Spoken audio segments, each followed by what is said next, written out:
खंजर वाली भूतनी। बहुत समय पहले की बात है। पुराने खंडहर में एक भूतनी रहती थी। वो भूतनी लोगों को डराकर मारा करती थी। उसे ये करने में बड़ा ही मजा आता था। कितने बेवकूफ होते हैं ये इंसान। डरपोक कहीं के। जरा सी फूंक मारो और हवा में फुर। भूतनी कई सालों से लोगों को डराकर मारती रही और धीरे धीरे उसकी शक्तियां कम होने लगी और अब ये कमजोर हो गई थी और किसी को भी मार नहीं पाती थी। लगता है मेरे जाने का वक्त आ गया है। मैं नहीं जाना चाहती इस दुनिया से। काला साया, शैतानों के देवता, मेरी मदद करो।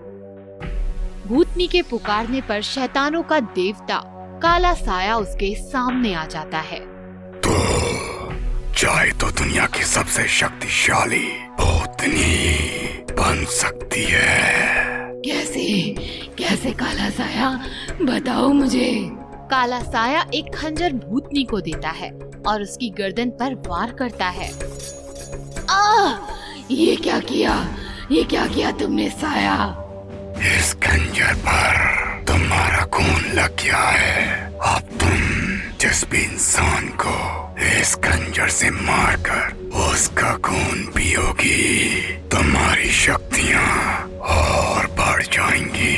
पर याद रहे, ये खंजर तुम्हारा सर्वनाश भी कर सकता है। हाँ, मैं ये याद रखूंगी साया। तुम फिक्र मत करो।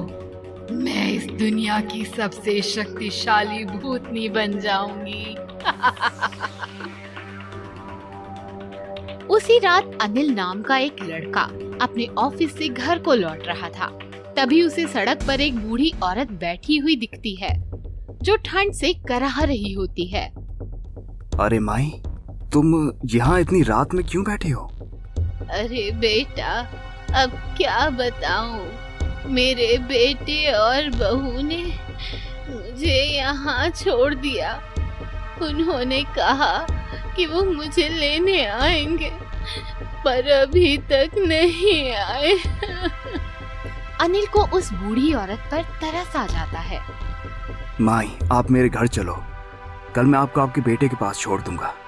भला हो तेरा बेटा, चल। अनिल उस बूढ़ी औरत को अपने घर लाता है और दरवाजा बंद करता है। माई, तुम्हें भूख लगी होगी ना? तुम यहाँ बैठो, मैं कुछ बना कर लाता हूँ।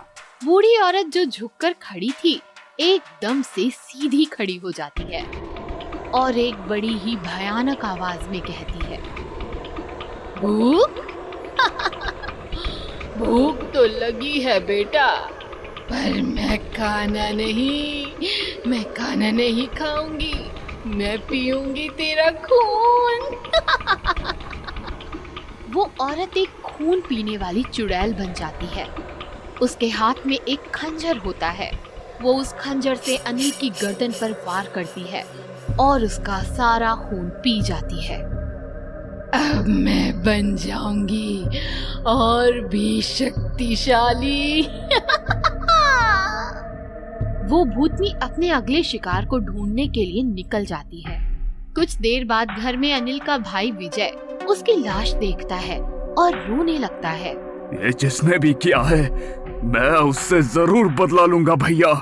एक के बाद एक कई मौतें होने लगी और वो खून पीने वाली चुड़ैल का कहर पूरे शहर में बढ़ गया। सभी उसे खंजर वाली चुड़ैल के नाम से जानने लगे। वो भेष बदलकर लोगों से मदद मांगती। मेरी मदद करो, मुझे मेरे घर पहुंचा दो। हाँ माँ जी, चलिए। माँ जी, यहाँ तो कोई घर नहीं है।